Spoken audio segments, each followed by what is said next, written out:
All right, for our last question, let's get a little controversial. Oh, no. As if, yeah. Okay. Perish the thought. Mark Williams asks... Bunnies, beautiful little bunnies, grazing in the woods.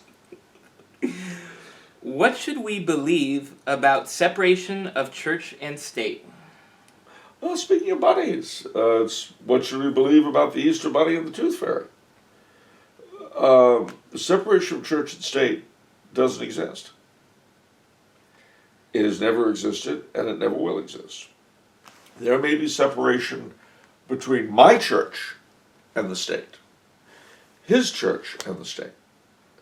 But every state that has ever existed has an established faith, a animating principle that determines both vaguely the way people have to pretend they live the rules and gives legitimacy to the rulership. Every society has that. Under the Soviet Union, it was communism. And it functioned as a state religion. There is no God, and Lenin is his prophet. That was the creed. With us, it's secular humanism. But if you violate its dictates, you will be smacked around. As you'll be smacked around if you violate the dictates of any established church, anywhere. That's the way things are in human societies. Ours is particularly invidious because we pretend it's not so. But we pretend a lot of things. We like to pretend. Yeah. When you live in fantasy land, it's all good.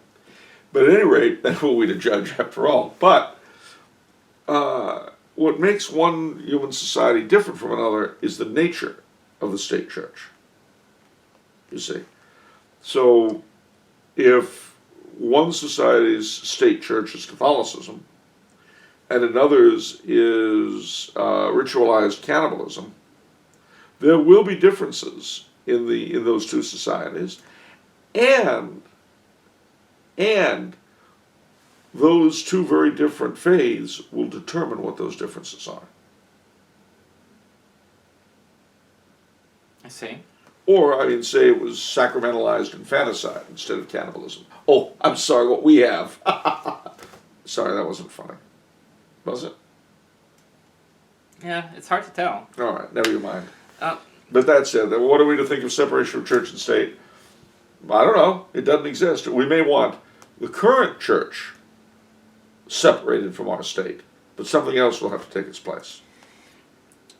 I just would like to bring up that Pius IX, in his Syllabus of Errors, number 55 on that list, is that the church ought to be separate. It's evil to believe that the church ought to be separated from the state and the state from the church. This is true. Objectively speaking, the Catholic Church ought to be the state church of every country, because the Catholic Church alone has the fullness of truth, and under her teachings alone will society be ordered to its right ends, which is both the temporal welfare of the people and their spiritual welfare.